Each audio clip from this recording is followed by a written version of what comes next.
of the evening, Mr. Salman Khurshid, Honorable former External Affairs Minister, Mr. Maoist Harrigan, former Chief of RAW, Mr. Karan Thapar, eminent journalist, and Professor S.D. Muni, Distinguished Fellow, Institute of Defense Studies and Analysis.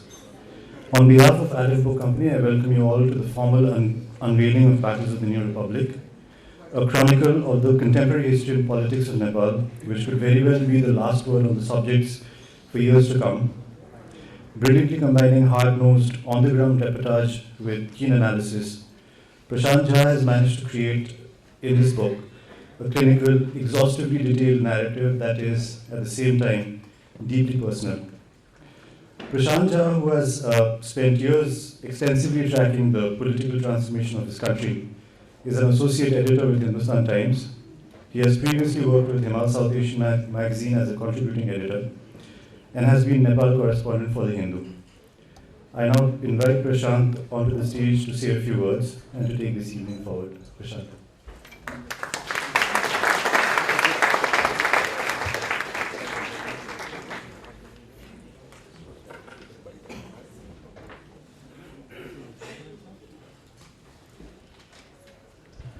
Thank you so much, Anurag, for your kind words. And thank you to each one of you for being here. It means a lot. Many of you have been directly engaged in the political process in Nepal.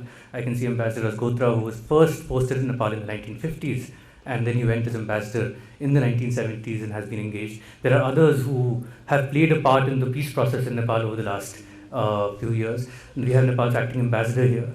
Many of you, because of the sustained engagement with Nepal, are here. There are many others who are here because of your affection and friendship with me. And I'm thankful to you because this, in a way, is an opportunity to expand the conversation about Nepal and to bring in newer segments in Delhi who may not have tracked Nepal yet to get interested in what I think is one of the most bold political transformations in South Asia. Almost 10 years ago, on February 1, 2005, I was a student of second semester in JNU. I got a message when I was attending a class from a senior who went on to become a member of Nepal's Constituent Assembly. He was then doing a PhD there. And it was a crisp message. The king has taken over. That message and that day suddenly shaped my political views, the way my career shaped up. Because after that, we went to the house of an activist who is present here, Vijay Pratapji. And all of us, activists, politicians, the Nepali politicians in exile, students, started thinking about ways to counter the royal move, the royal coup. I was also then an intern with Tehelka, which was a weekly, then as it is now, but in a different, more respectable form. And that evening I went to Tehelka and I filed my first big story on the royal coup. And the person who edited the story is here, Sankarshan Thakur. And that day, I think, set the template for my engagement with Nepal. Because I was a journalist, and I was a reporter, and I was chronicling what had happened that day and the opposition that was building up. But I was also a citizen, and I was with passionate beliefs, and which is why I was engaged with the opposition movement as well. And I think Nepal, for the last 10 years, has been going through momentous political battles. And as a journalist should, I have tried to honestly report it. But perhaps I've gone beyond that, because as a citizen, I've got involved in these battles in some form by taking strong positions. So I think that day marked the first battle that defines the Nepali political transition, which is the monarchy versus Maoist battle. The monarchy versus democracy battle, I think that's a better way to put it. Nepal was then locked into a triangular political conflict. The king on one side, democratic parties on one side, and Maoists on fighting a war. It was strange in the last decade of the 20th century, when the obituary of communism had been written. A Maoist movement was flourishing in Nepal. Two men had gone up to the upper reaches of the Himalayas in the early 90s and picked up 2 rifles. These rifles were ironically dropped by the CIA in early 1960s to aid the Tibetan rebels against the Chinese regime, the Khampa rebel. These were the same rifles 2 men, including Prashant, picked up. And from those 2 rifles, starting from a remote northwestern corner of the Nepali mid-hills, the Maoist movement came to shake the Nepali political structure. But what that February 1 coup did was that it transformed the triangular political conflict into a bipolar one. There was monarchy on one side, and the democratic parties and the Maoists came together to launch a movement against the king and royal autocracy. There was a simple question that had to be answered. Does sovereignty lie with the people, or does it lie with the palace? That was a fundamental question. And the movement of 2006, which is the first battle that this book documents, answered that question. Sovereignty rests with the people. It doesn't rest with the palace. It marked the end of monarchy. And the end of monarchy came later through the first Constituent Assembly sitting, but it marked the beginning of the end of monarchy. But once we passed through that battle, another battle propped up. And at the cost of being simplistic, this was a battle between so-called Democrats and so-called Maoists. I use the word so-called Democrats because they were liberal Democrats, but they perhaps defined democracy in a relatively narrow way. And I always use the phrase so-called Maoists because the Maoists were no longer the traditional Maoists who were fighting an underground insurgency. They had realized the limits of their approach. They had realized that winning state power would not be possible given the international context. They had understood the limitations that a military stalemate had brought in, and they had begun engaging in the peace process. But this umbrella coalition of democratic parties and the Maoists, which brought down the monarchy, suddenly crumbled because contradictions emerged between these forces. I went back to Nepal in 2007, and this is the period when I started covering this battle between the democratic parties and the quote-unquote democratic parties and the quote-unquote Maoists. And it was not a clear black and white battle. With the monarch, you could take the side. You were on the side of democracy. In this battle, liberal Democrats in the classical mold had a point. Maoists were still attached to their coercive structures. They were wedded to the idea of a hegemonic political system. And they, according to the old Democrats, they were using open politics to expand their strength without forsaking their original goal of a one-party state. I think there was merit in this analysis, but there was also exaggeration. Because I think the Maoists had slowly begun transforming once they emerged into open politics. They had given up their parallel state structures, they had given up the parallel base, they had engaged in parliamentary politics, they even went on to win the elections. But the Maoists had a counter-argument to this, which was that the old Democrats, in the name of democracy, don't want to move beyond status quo. The idea of the Maoist revolution was not just to remove the republic, but to change the structure of the state, to bring in secularism, to bring in inclusion, to ensure that parliament represented not just a tiny hill elite which had ruled Nepal, but the diverse groups that make up the nation. Nepal indeed is a very diverse country with over 101 ethnic groups. So this battle between the Maoists and the non-Maoists shaped up a large part of the political transition. The third battle was the battle between what one can call the vision of a unitary exclusivist Nepal versus the vision of a multicultural, federal, inclusive Nepal. One of the questions I've always been asked is, in Kathmandu I'm told, but are you Nepali? And in Delhi, I'm asked, but you don't look Nepali. So, and it took me a long time to figure out how to position my identity. And then one realized that, we are people from the Madhesi, which is from right at the border across Nepal's southern plains. And Madhesis are people who share extensive linguistic, cultural kinship ties with people across the border in Bihar and UP. And this community has been seen as the fifth column in Nepal, as Indians or Indian agents. And this community constitutes 33% of the population.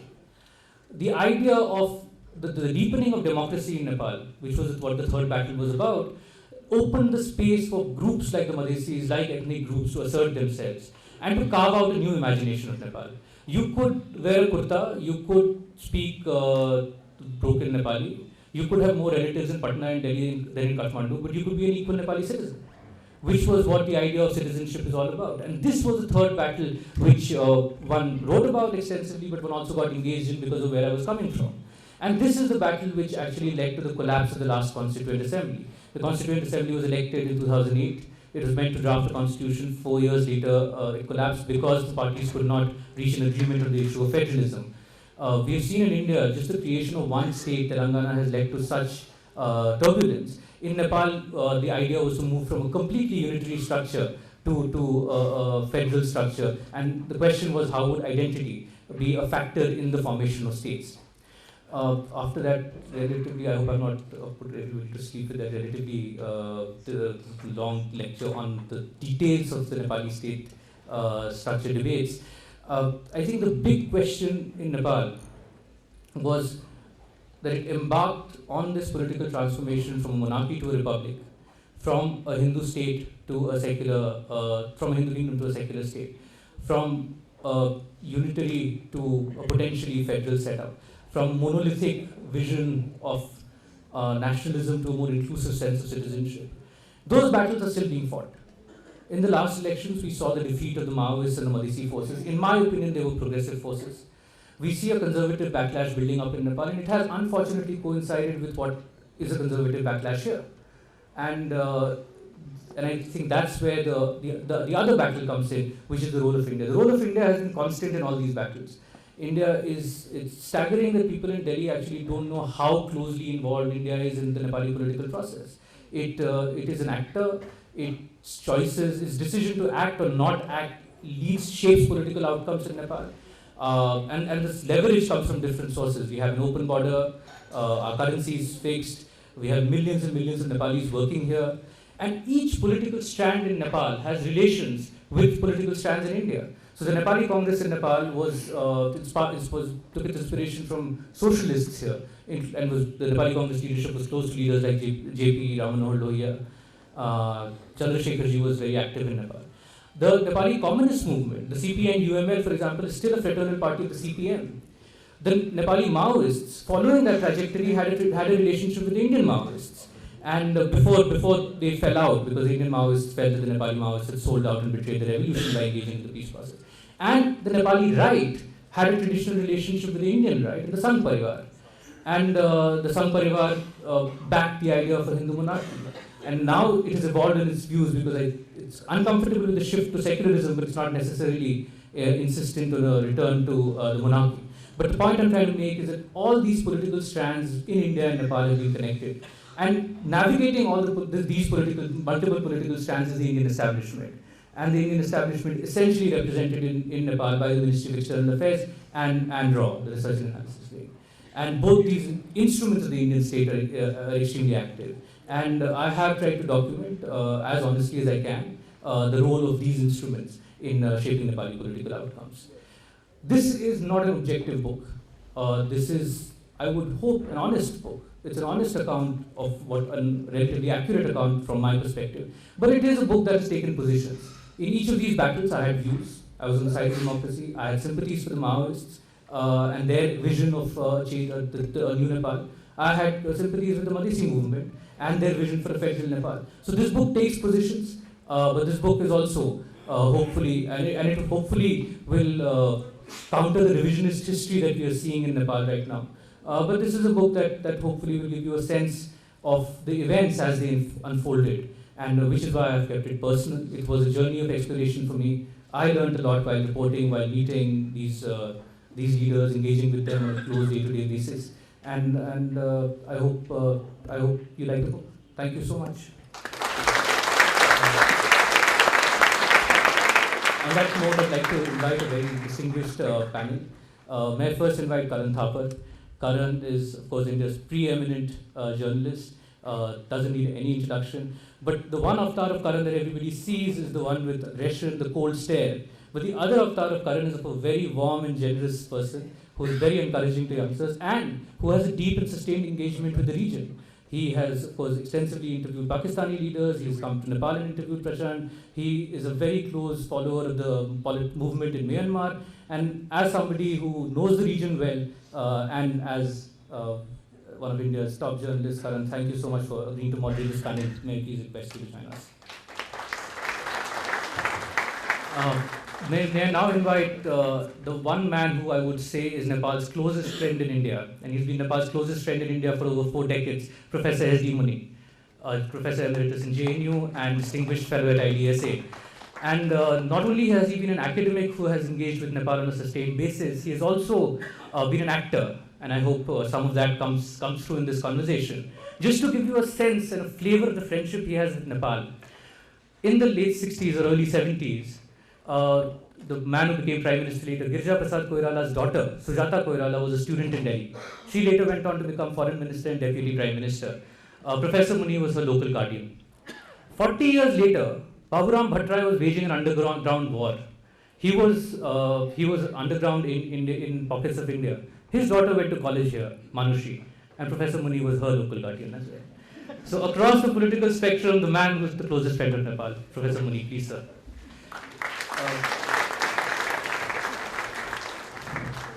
I was always under the impression that North Indians have a better sense of Nepal than any South Indian can have. That myth was broken for me when we saw the work of Mr. P.K. Tharakan, the former chief of RAW between 2005 and 7, who also served as the station chief of RAW in Kathmandu during the time of the royal massacre during very turbulent years.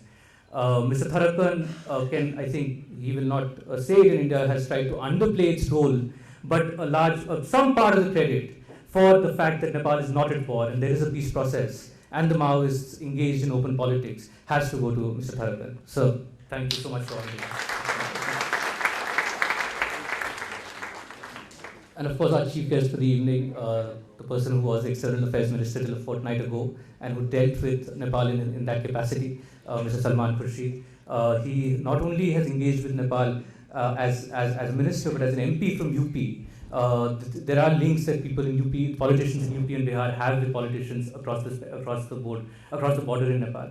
I think we can confidently say that was it not for pressure by the Indian government in the past year on the Nepali political class to hold elections under the leadership of Mr. Khurshid, Nepal may not have had the second Constituent Assembly election this November. Thank you so much, sir. We'll be honored if you could join us.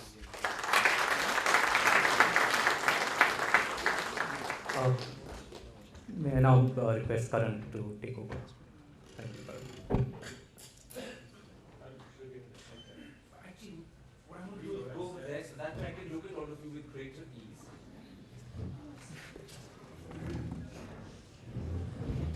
Ladies and gentlemen, I want to begin with an admission. Despite the generous words that Prashant has just used to introduce me, I am not an expert on Nepal. And unfortunately, I am not fully in command of the wonderful book he's written, although I've read enough of it to be hugely educated by it, to be a great admirer. So this evening, many of the questions I'm going to ask have actually been taught to me by Prashant. I'm very much his voice today, echoing his thoughts, and if you see wisdom in the questions, then I assure you they come entirely for him. Now, one of the things I did notice when I read Prashant's book is that it has 4 dominant themes. India's role in internal Nepal's political transformation, the rise of the Maoists and their steady co-option into the power structure, the whole question of Madhesi, and the quest for a constitution. And I hope that you'll identify and spot those 4 themes in the questions as I begin to now ask them. And please remember that I'm not an expert on the subject, but what I have learned, I must admit I've learned very easily from that wonderfully readable book. But first, before we begin, I want to ask Salman Khurshid to launch the book.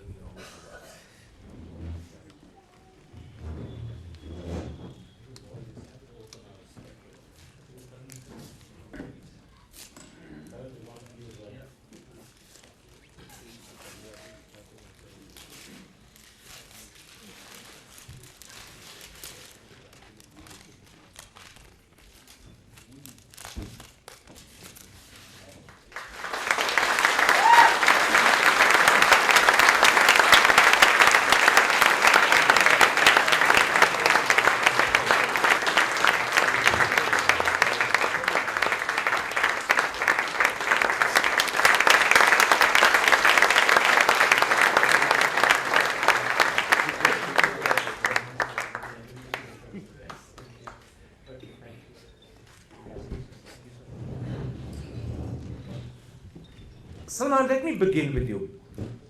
They always say that the Indian relationship in Nepal is a special relationship. It's also a complex relationship. As someone who's been foreign minister, what is it about that relationship that makes it so special and at the same time makes it so complex? Well, that's a question that would require a new book to be written. Frankly, I must admit that while I was aware that we have an extremely important and critical relationship with Nepal, the sort of time that one would have wanted to give to Nepal to develop this relationship further wasn't really easily available during that period that I was in the ministry. Not a little because of their preoccupation, and for us there was just one simple thing that we felt was good for Nepal, good for our relationship and good for the entire region, was for them to move forward towards a constitution. They all wanted it. They had tremendous sense of disappointment that previous constituent assemblies hadn't been able to move forward towards a constitution, a democratic constitution. They felt that they had worked out some skeletal structure, but it required a new constituent assembly to fill it out. And obviously there were forces that felt that inordinate delay would cause a possibility for them to reverse the entire process. But I think the most important thing about Nepal, other than things that Prashant has just highlighted, the intrinsic links between us in terms of diaspora, culturally, the fact that there are family connections, the fact that a lot of, virtually their entire leadership has studied in India and therefore is very closely involved with Indian way of looking at the world, the fact that even their underground leaders spent a lot of their time in our country. So there's a very important intrinsic cultural link. But strategically, we want a good relationship with China, but we don't want a good relationship with China at the cost of our relationship with the SAARC countries and the countries in our immediate neighborhood. And there Nepal, of course, plays a very, very important role. Long-term economic interests of India in terms of need for supply of power, electricity, not to mention the interdependability that we have with Nepal.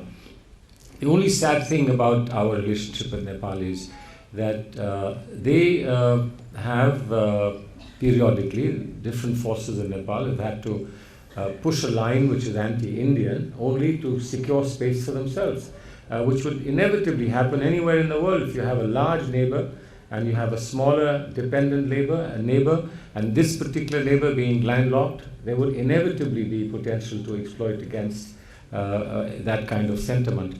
That's a sad thing, and I think what we need to watch as we mature and they mature, and this relationship matures. I think it's very important for us to be able to provide positive inputs into their growth and their idea of the future, without giving a legitimate reason for complaining about India trying to impose its will. And I think by and large we've tried not to do that. In simple terms, there may be events and occasions where they might be able to blame us for perhaps overstepping our brief. But I think we've been very careful. I think we've respected that one-to-one relationship.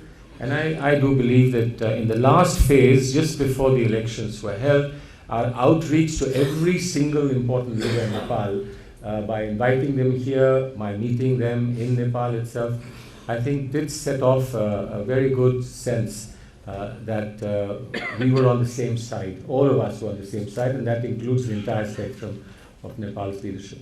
You know, that's a comprehensive answer, but it doesn't tackle one small niggling point that Prashant's made me aware of. If Nepal is so special and that relationship so critical, how do you account for the fact that Dr. Manmohan Singh in 10 years never visited the country once? In fact, Prashant tells me the last prime ministerial visit was Mr. Gujral. Even Mr. Vajpayee, who went, didn't actually pay a bilateral visit. It was part of a SAARC summit. So how do you explain the special nature of the relationship and yet the reluctance of successive prime ministers to actually go to Kathmandu? I think it wasn't, and I can certainly speak for Prime Minister I served, but I'm certain this is what influenced others as well. And that was the reluctance to appear to be doing something that looked like imposing India's presence and India's will upon Nepal. They were going through an extremely fluid internal relationships. There were people were switching sides. People were getting angry with each other. There was violence. There was protest. And I think that was the wrong time for India to arrive in a situation of internal hostility between different groups, and then appear to be taking sides. And therefore, in fact, when I went, I was particularly careful. That should be a time when such a thing shouldn't happen. There was also other decisions that could have been misinterpreted. We were very careful about those decisions. And I think that we were rather keen that immediately after the new government was elected, the new Constituent Assembly was elected, the Prime Minister visit Nepal, even if it was for a day. But unfortunately, we had our own elections and our own preoccupations, that didn't happen. But I hope that as they settle down, what you think is a possible gap will be addressed quickly. Now, Mr. Tarakan, one of the things that emerges from Prashant's book is the very prominent role that RAW plays in Nepal's politics, and the manner in which, in fact, the Indian relationship with Kathmandu is often mediated by RAW. You were the RAW chief in Kathmandu for many years. Why are we so closely involved in Nepal's own internal politics, which is something that comes out so starkly and strongly in the book? First of all, I must refer to Prashant's comment that he was surprised that a South Indian took so much interest in Nepal. He was probably too young to know Ambassador Rajan, who was there for many years, and also in the External Affairs Ministry and in my organization. There have been many South Indians who dealt with Nepal for years, and I learned about Nepal from some of my seniors who knew Nepal inside out. So the reason why we take interest in Nepal because we want a region which is peaceful. And whatever we do as an organization is a part of the execution of the policy of the Government of India, and that which is to ensure that there is peace in the region. So whatever we do is meant to achieve that purpose, and by and large, I think that is what has happened. A quick cheeky question. You were in Nepal on that night when the monarchy was virtually assassinated by the Crown Prince, and there's an awful lot you must know that we don't know. Do you want to share a few secrets with us? I mean, for instance, was he on drugs? No, there is nothing that I know which is not in the public domain already. But I can tell you that, yes, I happened to be there that night, and I think that's one night that I will never forget in my life. As you know, I was a police officer. I was an intelligence officer. There's no point in trying to deny that anymore. But, and during my career, I've seen a lot of incidents which a normal civilian would not come across. But that night was something truly extraordinary. And, people in my profession don't write about, their experiences. But if I ever do, I'll probably write about it. Not that I know more about what happened than anybody else, but it was truly, truly tragic. In fact, just a month before that, King Birendra had been to London for a periodic checkup. He had a heart attack a couple of years before that. And there was a picture in Kathmandu Post of the Crown Prince receiving his father and mother at the Kathmandu airport, in the VIP area. And the Kathmandu airport is a beautiful, landscape. And this picture was taken by a photographer who knew his job. And it was such a lovely photograph of the father blessing his son. It was just a month before the massacre took place. So that photograph I still keep. And so these are some of the strange things that one comes across in one's career. And Prashant has, but I think the massacre is not dealt with in any great detail. But the book is a fantastic piece of contemporary history, which I enjoyed rushing through, but I will read through it in leisure in the days to come. Oh, Mr. Tharakan, how we long for the day when you'll become indiscreet. Tell me something on a more serious note. If we can talk to the Maoists in Nepal, and you were very involved in much of that, why don't we talk to our own Maoists? What's the difference between their Maoists and us that makes them acceptable and puts ours beyond the pale? Without commenting myself on your comment that I've been talking to Maoists in Nepal, I would very much endorse the view that we must speak to our own Maoists. After all, unless we speak to people who hold a different ideology, how are we going to resolve conflicts? I think it's very important that we do. Professor Muni, you were the one who introduced the Nepali Maoists to the Indian establishment. Prashant tells me supporters of political change see you as a peacemaker. Critics believe that you supported terrorists. What do you believe you did? I wanted Indian establishment to listen to their pleas. And I did not introduce you. You know that Baburam was in jail for a long time.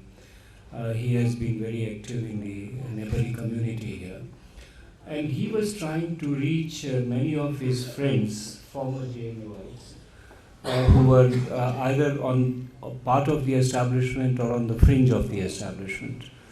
And they would simply not talk to him, would not even listen to them. He tried to reach diverse political formations, and then he came and said, "Sir, nobody is listening to us. We just want to tell them that we are not a bunch of terrorists. We have a project. We have a political project. If you consider it worth it, fine. If you don't, fine too. But why don't you listen to us?" I mean, it is that stage. I first spoke to I.K. Gujarat, which has not been mentioned anywhere, and he agreed to meet him. He gave a time of 5 days, and then a day before, he called me and said, "Muni, I won't be able to see him. It's not quite proper for me to see him." Obviously, he had people advising him against it. Then I thought I'll take a chance, and I went to Brajesh Mishra. And I said, they just want to present their case. And that's how the rest is in my article, I've written it. That's how the contact establishments. Because my feeling was, and I may tell you, I wrote a book thanks to Sri Raskotra in Observer Research Foundation, which was published in 2003, in which I said the only way to get rid of the autocratic monarchy in Nepal is for the Nepali political parties and the Maoists to come together.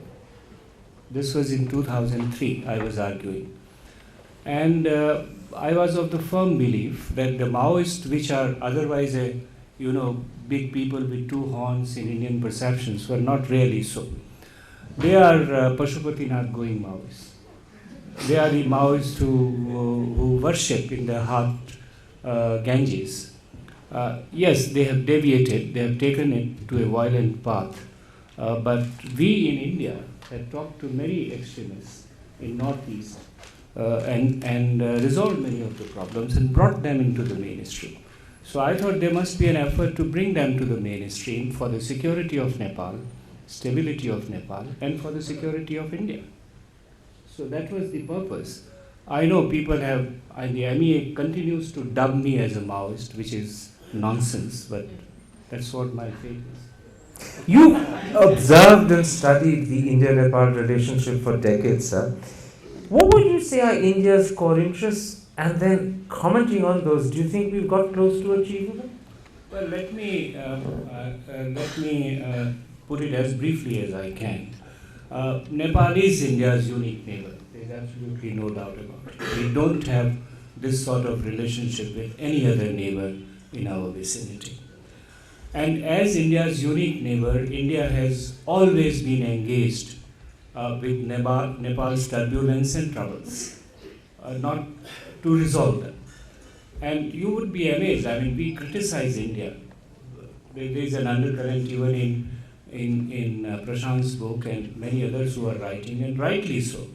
But we don't realize that India has been one neighbor which has engaged actively with Nepal at the time of its trouble and sought to resolve it. In fact, there are 4 major occasions when Nepal went into trouble. During the Ranas, during Mahindra's so-called coup, in 1990 when Panchayat system was thrown out, and in 2005. And in all the 4 occasions, a decisive, peaceful solution was brought out by India's active involvement. And I call these solutions as breakthroughs in India-Nepal relations and even India's diplomacy. We have never done such marvelous decisions in relation to any other neighbor. Unfortunately, these breakthroughs were turned into breakdowns very soon. And I flagged 3 points. I think from Nehru's time, Indian policy, to my mind, is excessively obsessed with the security aspect. Maybe because of geographical situation, which in fact led even Nehru.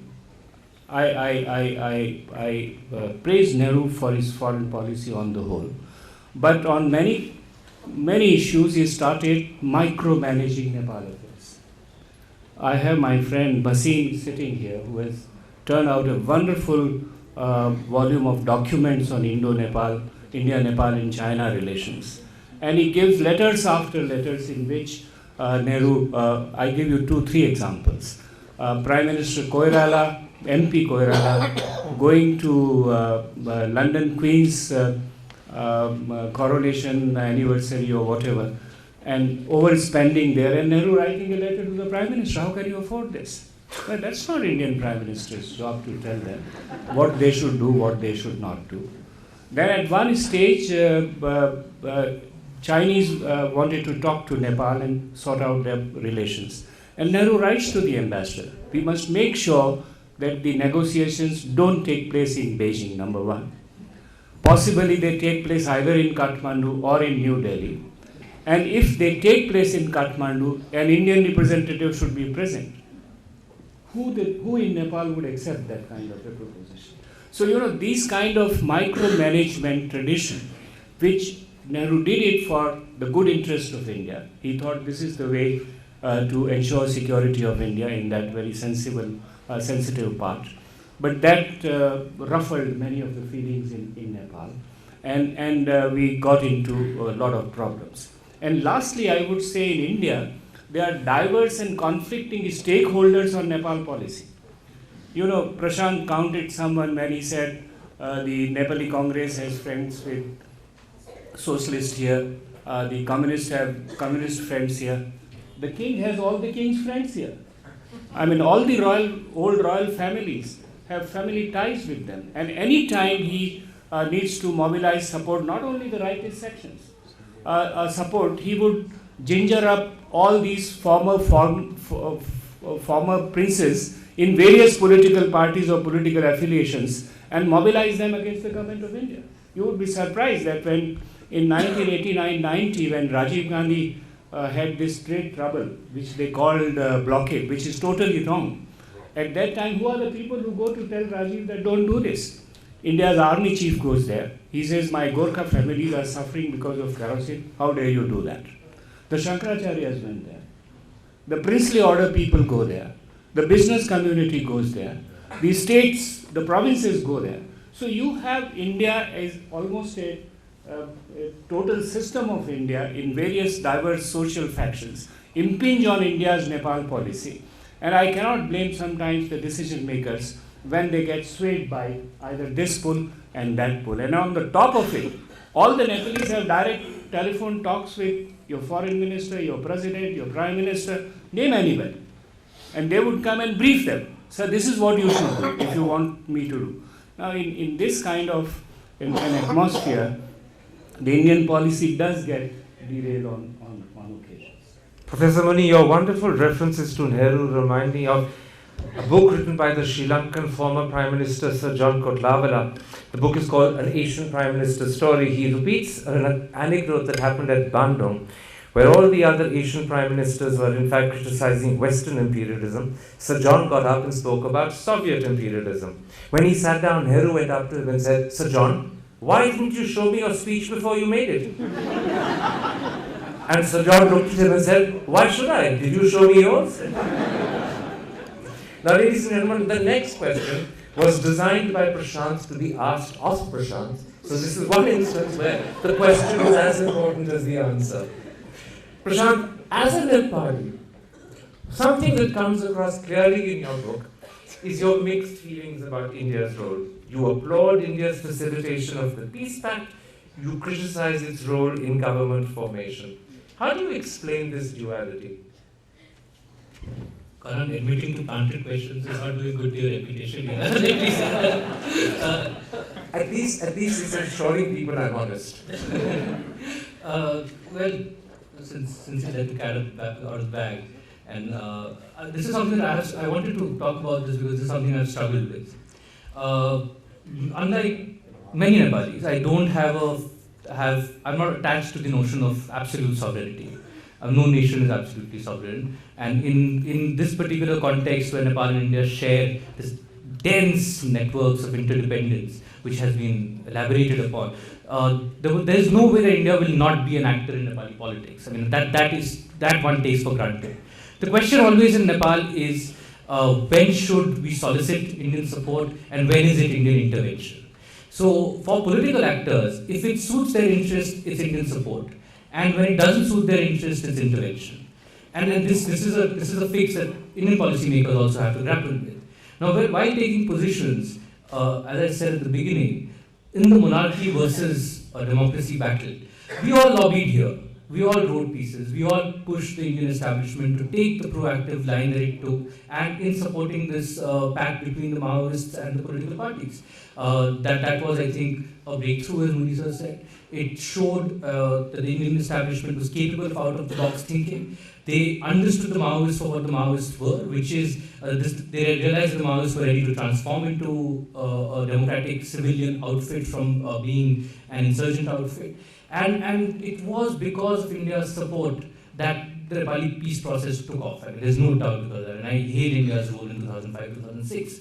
But then we came to a phase in 2009-10 where the Maoists had got overambitious, the Maoists had shifted goalposts and opened up multiple fronts. There was no reason for the Prashant to seek to dismiss the army chief when the political climate was not conducive for it, when India had advised him not to do it. But after that, what we saw was that India got into micromanaging the process of government formation, and with a one-line agenda, keep the Maoists out of the power structure. And they invested enormous resources in implementing this policy goal. And I felt very uncomfortable with it because Maoists were the single largest party, elected single largest party in the House. Yes, they made a mistake, they paid for it, Prashant had to resign, but if the domestic process was left to its own equilibrium, a solution would have been found. It was because at that point, Ambassador Rakesh Sood took a very strong line against the Maoists and allowing them in. The Prime Minister's office even sent Shyam Saran, who played a very constructive role in 2005-2006 in enabling the peace process. He was sent to dissuade the Madhesi parties over which India has leverage, not to support Prashant. And these are elements that one felt very uncomfortable with. So the solution, I think, in my head, as I thought about it, was that as far as universal values are concerned, freedom, human rights, democracy, I think we seek Indian support. But in terms of domestic government formation processes, mergers of parties, splits of parties, I think that India can stay away from it. And let me add that in the past 2 years, I think India has stayed away from it. I think there has been a course correction since 2011. There were certain officials who took over key positions, be it in the Indian embassy or be it in RAW, and who had a better understanding of the Nepali landscape. And I think for the past 2-3 years, we have seen a more mature Indian policy. Thank you. Salman, you've dealt with all the top Nepali politicians right across the entire political spectrum. What did you make of Prashant and Baburam Bhattarai? And do you believe that they are now committed Democrats?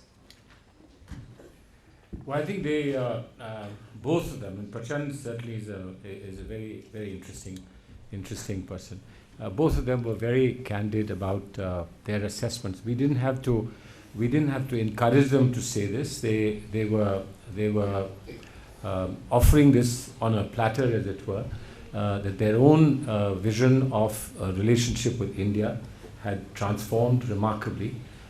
They said that a lot of things that we assumed about this relationship with India we believe were wrong, and I think that we believe that other than the fact that we will now not look back, despite Kiran Vaidya was still holding on, we will not look back on our important decision to move to democracy, what they call open competition rather than open democracy. And I think that was a significant maturing of their understanding of the world, not just about their relationship with India, because they did have an option even at that time to perhaps explore other alternatives with China. As my understanding is that China played a very sensible role at that stage. China indicated to them that it was important to proceed along the same path that we were encouraging them, certainly not forcing them or coaxing them, but encouraging them to follow. And I think that Prashant there played a very, very, very important role. Others were probably not quite as clear and determined as he was. And that, I think, is what held the ground for him even after the election results, which must have been personally very disappointing. And a lot of people thought that he might now just throw his arms up and say, no, I don't like the goalpost, and I want to go back to something else. He stood his ground, and I think that indicates both a very mature position that he's taken and a sense of confidence that grew and developed between us. Mr. Tharakan, I want to touch on something that Prashant mentioned in his address. He commented on how in the 21st century, when most people are writing the obituary of communism, and essentially left-wing insurgencies come to power in Nepal. How do you account for that? Could you repeat that question? Sure. I was saying in his address, Prashant talked about how one of the paradoxes of history was that in the 21st century, when most people are writing the obituary of communism, and essentially left-wing insurgency came to power with Prachand and Baburam Bhattarai in Nepal. How do you account for that? Well, I think what is important to realize is that the course correction in the Maoist approach to revolution took place as a result of evaluating the history of communism in the 20th century. And I think this took place in 2001 at their plenum. And that is an extremely significant development when they realized they analyzed the reasons for the failure of communism in the 20th century. And then came to an independent conclusion that it was necessary to reach out, to look at competitive democracy, political processes. And I think that was the turning point. The important thing, I would say, as an officer of the Government of India, I would say that full credit must be given to our analysts, both in MEA and in my organization, for having noticed that subtle change. And that is the small opening that led to the ultimate change of course in the Maoist strategy, of course, in which Professor Muni played a major role. So I think it's important it is the nature of our work to be studying what's going on in our region and to take note of the small shifts which might look insignificant, but to take due note of them and shape your policy accordingly. Something that's always intrigued me is to what extent were the Maoists helped, undoubtedly unintentionally, by Gyanedra's failings and failures as a king. I mean, he wasn't a stupid man, but did he inadvertently, without realizing it, lay the foundation that brought them so successfully and swiftly to power? You asking me? Yes, I am indeed. Yes, it's quite obvious that the takeover by King Gyanendra, where Prashant's book starts, was the real turning point which brought the Maoists and the political parties in Nepal together. Till then, although there had been a shift in the Maoist thinking, in their strategic planning. They had not come any closer to the other political parties, which were fighting among themselves and who were totally distrustful of the Maoists. I think by doing what he did on 1st February 2005, King Gyanendra certainly speeded up the process of introducing democracy in Nepal. You know, Professor Muni, the other intriguing thing is that the Maoists came to power. 2 of them served as prime ministers, but none of them was outstandingly successful. Both probably are considered in their own limited ways to have been perhaps disappointing, if not failures. Why did they not achieve more? Why were they not more successful? Before I answer your question, can I say something on King Gyanendra? With pleasure, sir. King Gyanendra's wisdom. And any secrets you want to tell as well? No secrets. I am not. The secrets are not on my side. We are. I know when you mentioned. Perhaps an insight into Crown Prince Palace's drinking. When I was helping Maoists to connect with the Indian establishment, I got many indirect threats that will put you under pota. At that time. So that we are not in the secret business anyway. I want to narrate a small incident of 1976 which relates to King Gyanendra, because you say he's very intelligent and what led to all kind of troubles. Can I just correct you, sir? I said he wasn't a fool, well, which is a bit different. Well, if he had heeded, Karan, if he had heeded Dr. Manmohan Singh's advice, thrice given to him 1-1, the fate of Nepal monarchy and democracy would be different. Because he was repeatedly telling King to get on with the political parties and isolate the Maoists. I don't know what would have happened until September 2005. But he did not heed to that. And I want to narrate a story which is going back to 1976, when King Birendra was active. And Mrs. Gandhi invited, at that time it was Prince Gyanendra, and had a lunch. And we were 7 or 8 people. I was also lucky to be invited with Mr. N.N. Jha, who was the then Joint Secretary in MEA. So after the lunch, when the prince had gone, Mrs. Gandhi tapped me here and said, "Professor, watch this man." And I was quite worried because I had not followed him.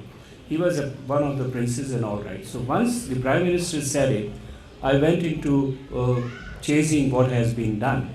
And I found that since 1975, when King Birendra took over as the king, there was not a single political decision on which Gyanendra did not interfere. And there was not a single political decision in which Gyanendra did not interfere to make the system more autocratic.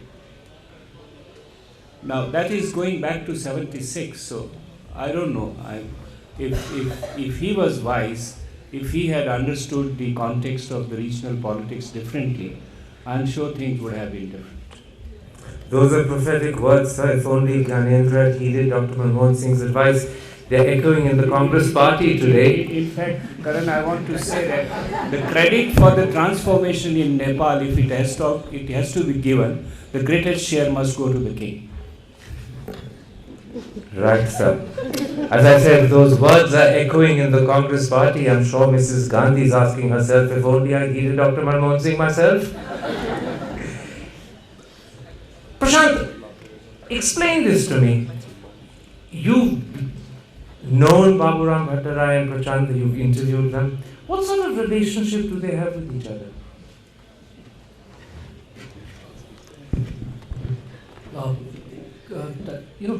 It's one of the most fascinating political partnerships that one has witnessed in South Asia. Communist leaders don't get along with each other. Communist parties don't stay united. And in this history of the fragmented left that we see across the region, the Maoists of Nepal were one force which remained united for over 18 years. I mean, they split in 2013. They split in 2012 after the end of the Constituent Assembly. And it was led by these two men, Prashant and Baburam Bhattarai. Now, these are men who come from completely different backgrounds. Prashant grew up in a village in the mid-hills of Nepal, and then his family shifted to the Tarai. and he became a local communist worker, rose up the party structure. And Baburam Bhattarai did not get politically socialized through that trajectory. He was just an exceptionally brilliant student. He topped the Nepali School Leaving Certificate Board, and at the age of 16.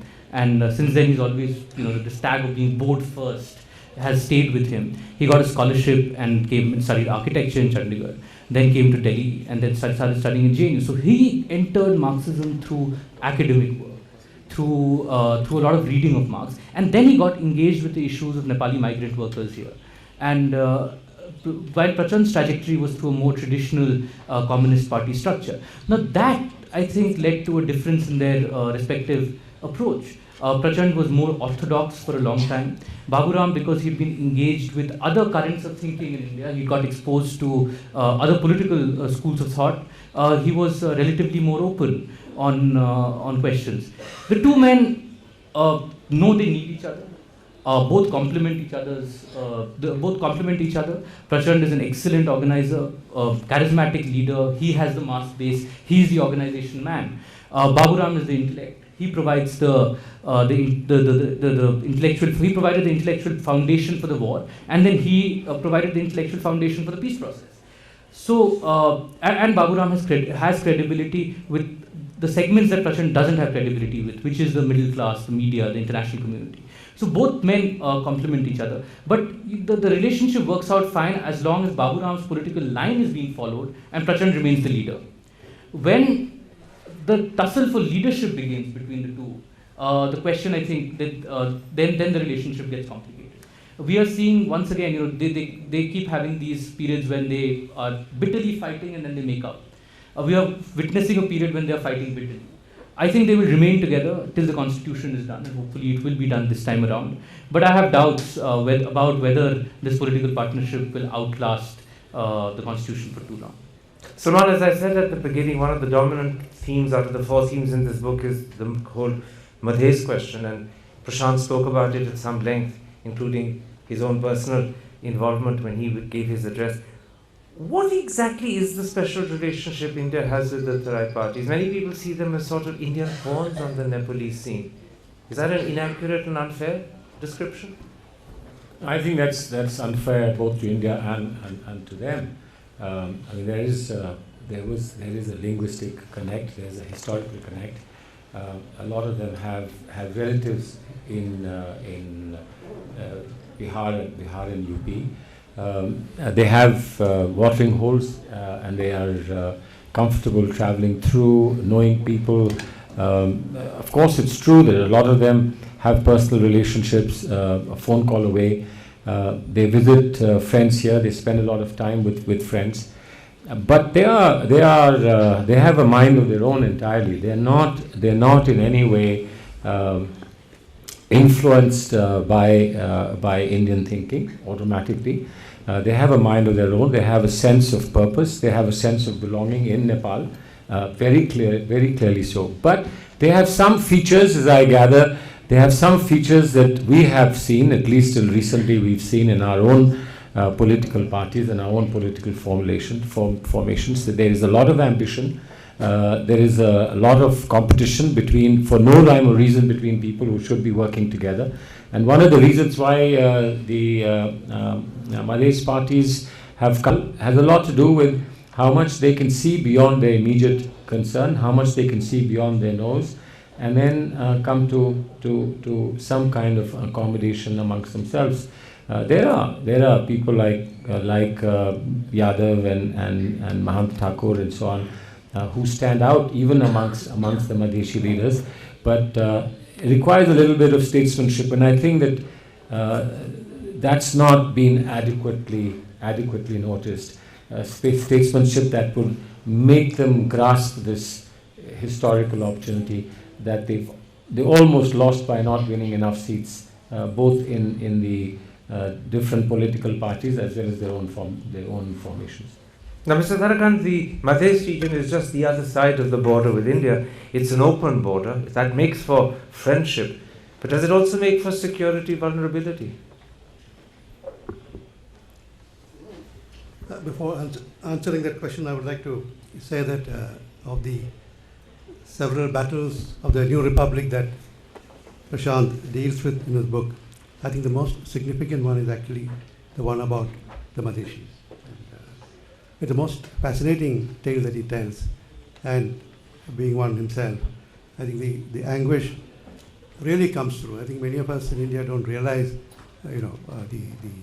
the Madhesi Pahadi relationship in Nepal and the tension that it generates. And I think ultimately what stands in the way of the constitution is that basic tension, if my analysis is correct. I mean, there are people who are dealing with this issue currently who may know better. But I found this part of the analysis of the book very fascinating. Yes, what Shakaran Thapa said is very correct. That we have a border which is an open border, which should be a factor which should be uniting the two countries. But then an open border always, obviously, gives rise to security issues. Are concerned very simply being that a Pakistani landing in Kathmandu throws away his passport and walks across the border. There's no way of detecting if he's a Pakistani or Indian. So that is an issue which concerns India from a security point of view. But this is a historical development, and there are very interesting historical factors, ethnic factors, which guide this decision to keep an open border. And I think it is, before we do anything about that, we need to think a great deal, assess all the aspects involved, and on the grounds of security alone, we must not make the lives of people living on both sides of the border difficult. We have unfortunately very little time left, and I'm going to try and ask two questions that in a sense give us an overview.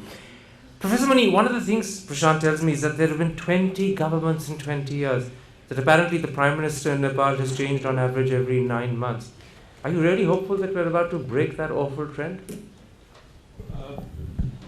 This is unfortunate and true, and it's not a very satisfying trend. But the question today is of the Constitution, and I think I am still keeping my fingers crossed. You would recall, Karan, in many of the interactions with you, I was initially very, very hopeful.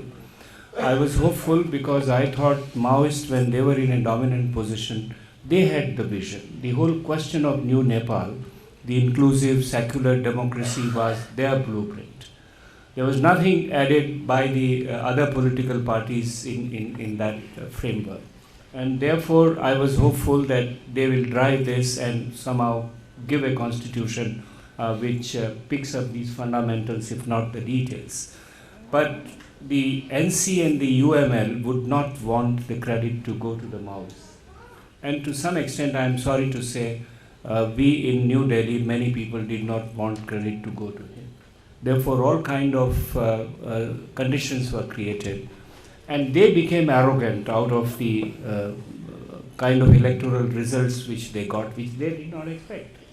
And they thought, now we'll ride the rough shot. I think these three factors, the other parties not allowing this kind of a new Nepal to be created, India not being very happy that new Nepal of Maoist vision to be created, and their own arrogance and internal quibbles, I think defeated the first phase of constitution. Now why keeping fingers crossed? Because now the people who are in dominant position, and I think Prashant very clearly underlines that, are not committed to the kind of constitution which has been talked about.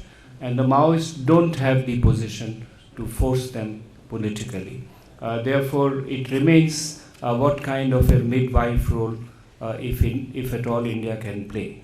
I am one who always pleaded that India must creatively and constructively help Nepal to come to a situation. And I think it still can do, where both the sides make some compromises and come to an average solution, not entirely of the Maoist vision, not entirely of the traditional concept of 1990, which they are asking. And this great neighbor of ours has a stable constitution and proceeds further. Therefore, it is now a responsibility also in New Delhi, as also all the major players in Nepal, that somehow the constitution is delivered. Let us hope and pray for that. Prashant, there's nothing that journalists like more than to give advice to Prime Minister. So what's your advice to Prime Minister Koirala to ensure Nepal gets a quick constitution? And what's your advice to Prime Minister Modi while India waits and watches? That's not a tough one. To Prime Minister Koirala, it would be to show more initiative. He's a leader with a very clean reputation, but he's not an energetic leader. He's not a man known for innovations. He's somebody who has to reach out to the political opposition to get the constitution process moving. But the advice that I'd like to give is to Prime Minister Modi, knowing fully well this will not be heard by the government. It is to stay the course. There is a lot of apprehension in Nepal that the process of political change that we embarked on in 2005-2006, which had certain core elements, a republic, a secular state, a federal state, an inclusive state. These are elements that the government of India supported. Now, with the change in the dispensation here, will the new political establishment stick to the commitment the government of India made in terms of its support, or will there be a shifting in goalposts here? And here I'm specifically referring to the question of the Hindu state. There are elements of the Sangh Parivar who are very active in Nepal and who have been very uncomfortable with this switch and who have blamed this only on a foreign conspiracy. And that I don't believe that is the case. Nepal is a diverse country, as I said. It has many ethnic groups, it has religious minorities, and the character of the state must stay secular. So I hope the government of India does not allow elements of its support base, its new support base, to dictate its Nepal policy, and it stays the course in supporting the progressive political transformation in Nepal through federal democratic secular republican constitution. Ladies and gentlemen, we've come to the end of this formal part of the evening. We have a little bit of time for questions from the floor. If you raise your hands, I'll try and take as many of you as I can in the 10 minutes available. All I'd ask you is, if you could just quickly stand up and say briefly who you are and to whom you're asking the question. The gentleman over there. Yes, sir. Hi, my name is Satya Naiman. I'm just asking the panel. There's been talk about secularism in Nepal. And now, of course, I'm sorry, I'm not really well versed with it, but what's the big deal? I mean, why is that such a big issue in Nepal? All right. Well, what you're asking is, why is secularism such a big issue? Yes. All right. I don't think I'm going to let you ask the whole panel, because then we will be here all night long. No, I'm going to give your question to one member, and I'll go to Mr. Tharakan. Mr. Tharakan, as an intelligence officer, but also as an intelligent officer, why is secularism such a big deal? I suggest that you ask Prashant, because he's very good at this issue in his book. Prashant? By common Sure, I'll claim. take that. Nepal became secular in 2006, but even when the 1990 constitution was being drafted, there were voices for secularism. Nepal has not traditionally been a Hindu country. It had the notion that Nepal is a Hindu country was introduced by King Mahendra in his 1962 constitution, when he took over and established a royal dictatorship. To justify his royal dictatorship and to legitimize it, and to give it this legitimacy of a Hindu monarchy, he introduced the word Hindu to the character of the state. But as I've said a couple of times, Nepal is a diverse country. It has Muslims, it has Christians, it has multiple ethnic groups who practice different religious beliefs. And Nepal must remain secular to do justice to these various segments of the population. The problem emanated because when the shift to secularism happened, Nepal's democratic political class and Nepali Maoists did not adequately explain and communicate with the people the logic of the shift and what the notion of secularism is. I think if you look at Nehru's writings, his correspondence with state chief ministers, the Constituent Assembly debates here, the notion of secularism was very well articulated. Secularism may be in crisis, but that notion was consistently articulated and communicated to the people. In Nepal, what happened was that people thought that secularism means cow slaughter at every street corner. And this gave ammunition to elements of the Hindu right to bat for to bat for restoration of that Hindu character state. The other conspiracy theory, and there is an element of religious conversion in Nepal, and that cannot be denied. But the other theory, which I think has been exaggerated, is that the declaration of secularism opened up the floodgates for foreign missionaries, and there has been a spurt in Christian population in immeasurable numbers, and that has also led to a certain kind of conservative backlash. So it is going to be a fault line. I think with the compromise formula that the Nepali political leaders are veering towards, I don't like the formula, but it seems what they are veering towards is dropping the word secular, but not necessarily restoring the word Hindu. So the constitution remains silent on the issue of religion. That's something that one can see hints of that name. Very quickly, sir, to what Prashant has said. The concept of New Nepal actually has come out of the minorities and Janjatis in Nepal, and many of them don't identify themselves with Hinduism. They are either atheist or Buddhist, mostly, and they have fought against the state, which was monarchical, dictatorial, authoritarian, etc., also a Hindu state. And I think it would be very unfair to bring in a concept which did not exist for the last 200 years in Nepal, as Prashant has said. It was first in Hindu state idea was first introduced in 62. So what is so big deal about being Hindu? We are a majority Hindu state. Yes, we don't call ourselves as a Hindu state.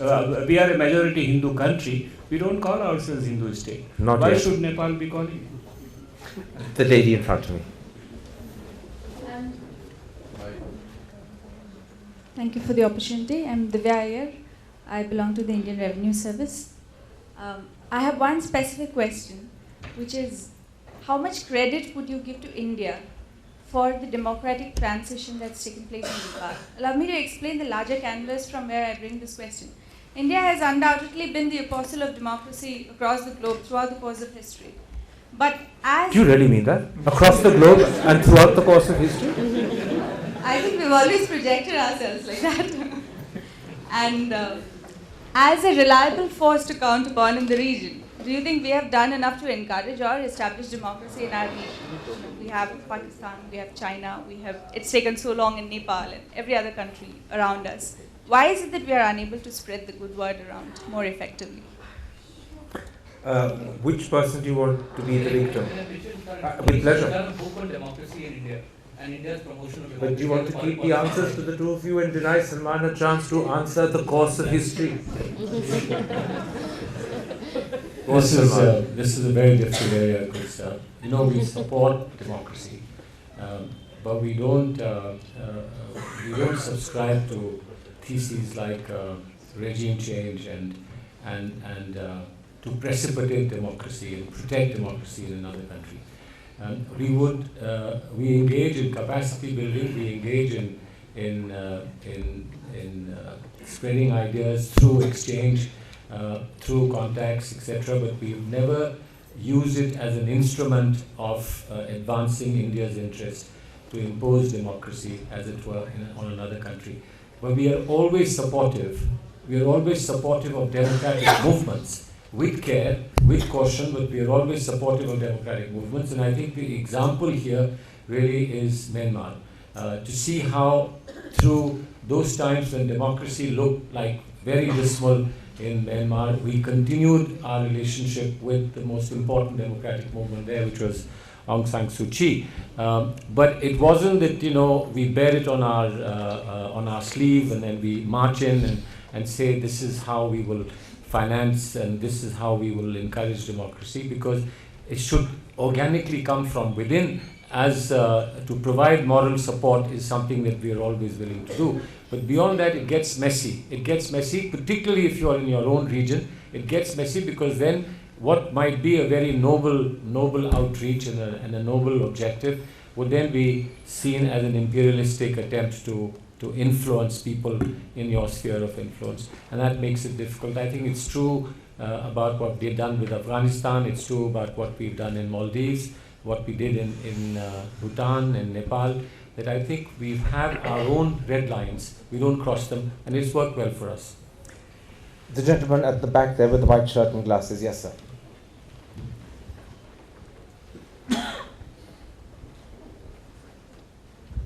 Professor Muni, you referred a lot about Nehru during his tenureship.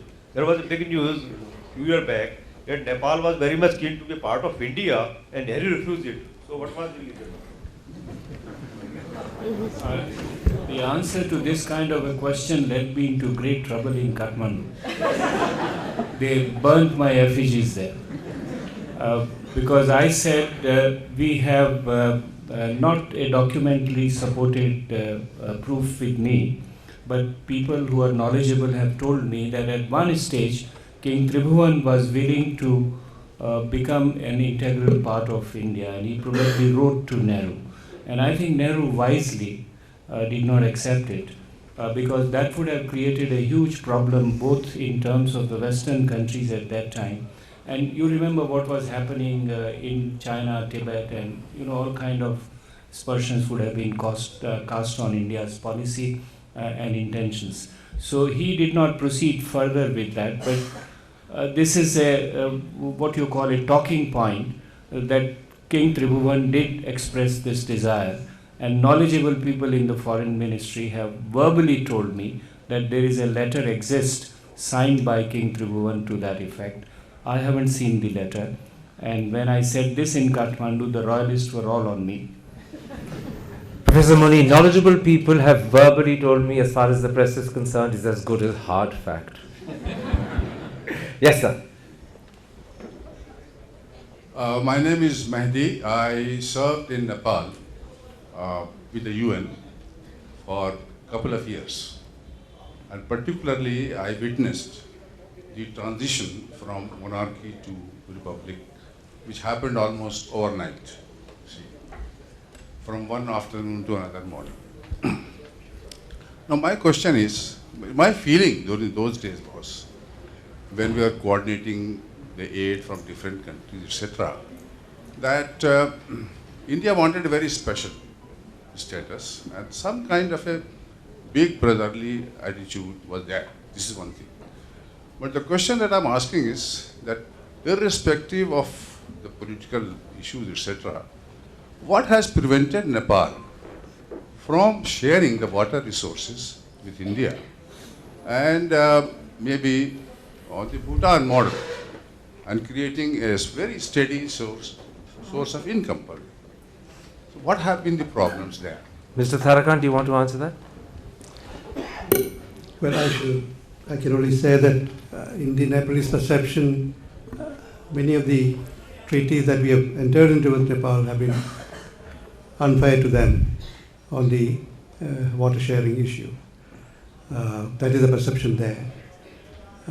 But from our side, our belief is that we try to be fair, and our belief is that these treaties were calculated to benefit Nepal as well as India. Win-win situation for both. But yeah, there are differing perceptions. That's all I can say about it. Unless Prashant wants to expand on it. I think we have time for just two more questions. I can see one gentleman with the glasses who's raised his hand. If I have another one, all right, sir, I will come to you immediately after that, but I'm afraid we're out of time after that. Hi, my name is Roman Gautam. I'm with the Caravan magazine.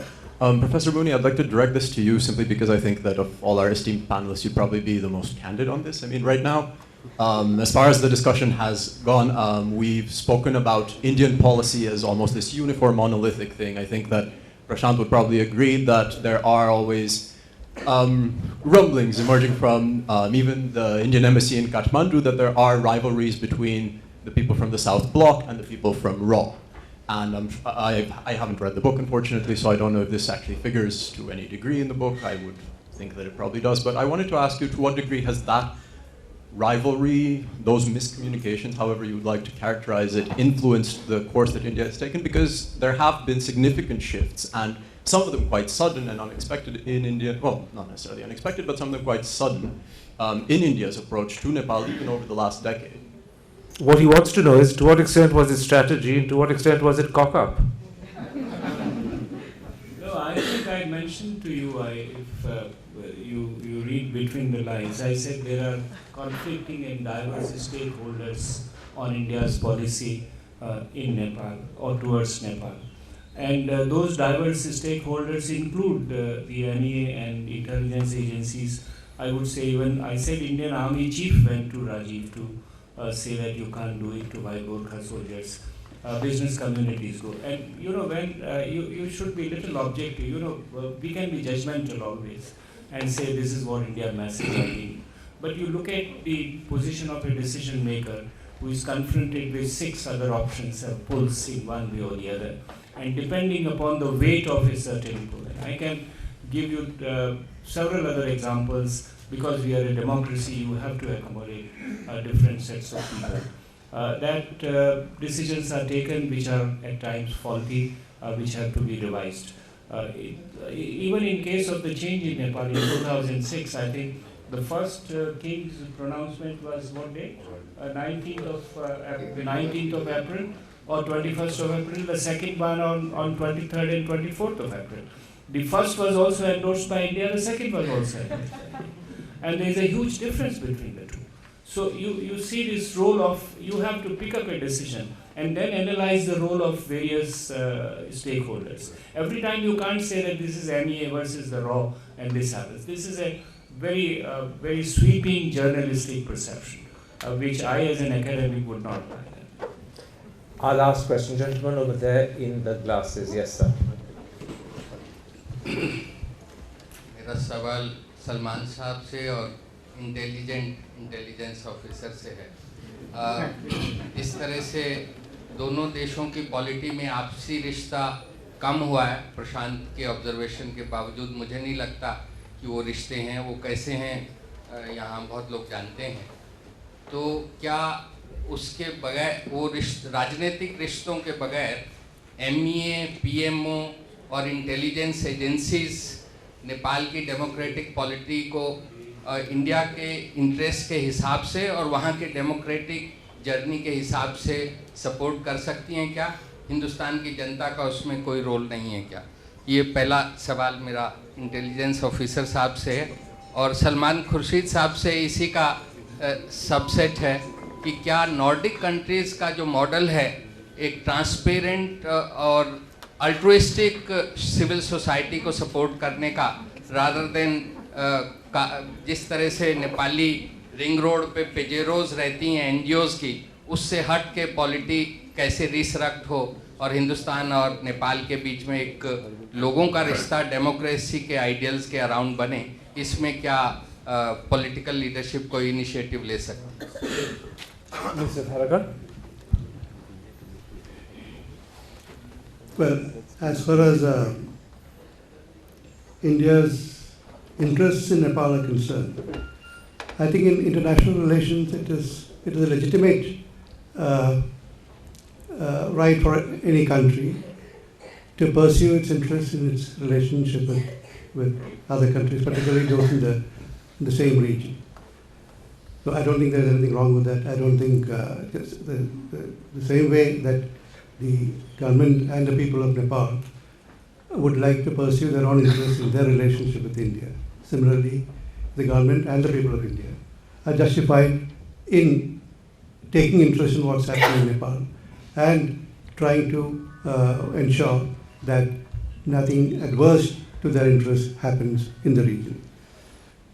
That I don't think would be considered as intervention in any reckoning. I imply that, sir. I only want you can take care, or people of India also matter in that? Certainly, people of India are the ones who elect the leadership, and we all, the officials, abide by the direction given by the political leadership. This, like Muni Saab said, it is, a lot has been written about the rivalry between the ministry and the agencies concerned. But things happen very differently in Government of India. The decisions are taken by the government, which in the ultimate analysis, as far as foreign affairs is concerned, is the Ministry of External Affairs. But that policy is shaped in consultation with everyone, with the Prime Minister being the premier person involved in it.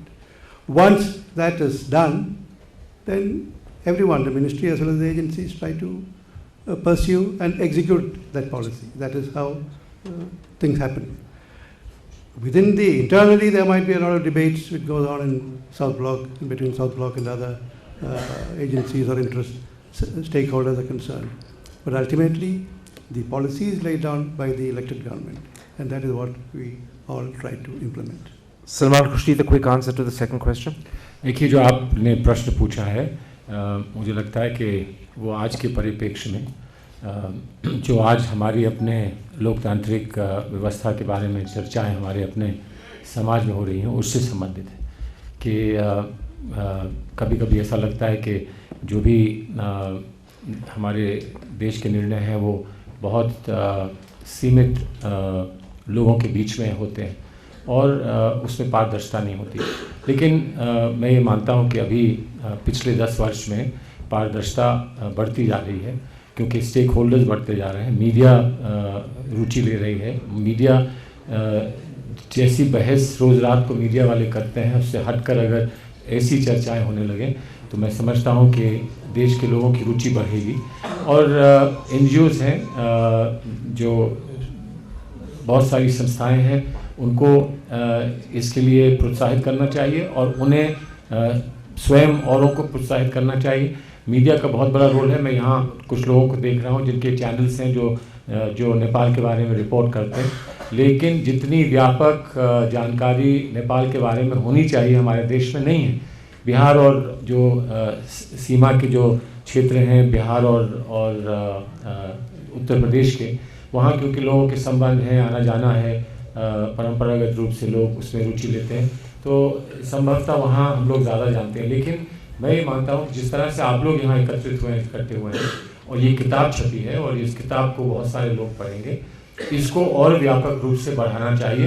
तो ये शिकायत के कुछ ही लोग बैठकर निर्णय ले लेते हैं और वही सुधारते हैं, वही बिगाड़ते हैं संबंध, मैं समझता हूँ ऐसा नहीं होगा। लेकिन कहीं ना कहीं गोपनीय रूप से कुछ निर्णय ऐसे लेने पड़ते हैं, सुरक्षा के संबंधित होते हैं और पड़ोस के देशों के साथ जो एक सामरिक व्यवस्था बनती है उसके संबंध में जो आम चर्चा में नहीं कर सकते हैं। बहुत लोग चाहते हैं कि हर चीज़ की आम चर्चा होनी चाहिए, लेकिन वो संभव नहीं है। लेकिन किसी ना किसी समय पर ऐसी किताबें, ऐसी पुस्तकें सामने आएँ ताकि पता लगे कि किसका क्या रोल रहा, किसका क्या योगदान रहा, और उस पर टिप्पणी भी आती रहे, ताकि जो आगे के लोग आने वाले हैं, अगले पीढ़ियों के लोग आने वाले हैं, उन्हें मालूम हो कि हम जो कर देंगे वो अंतिम बात नहीं होगी, इसके बाद भी इस पर लोग विचार करने वाले आएंगे और यकीनन इस पर वो टिप्पणी करेंगे।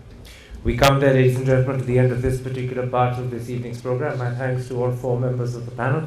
Mr. Anurag Basnet now to move a vote of thanks.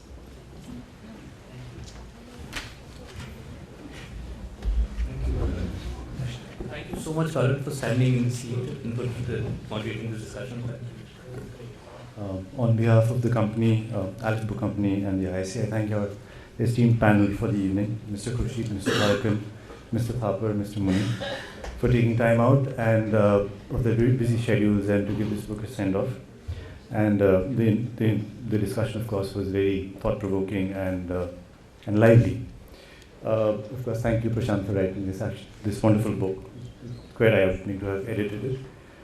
Thank you all for attending and sitting through a slightly sultry half an hour, initially at least. Copies of the book are available outside.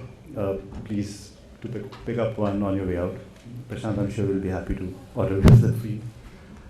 Thank you all. Thank you.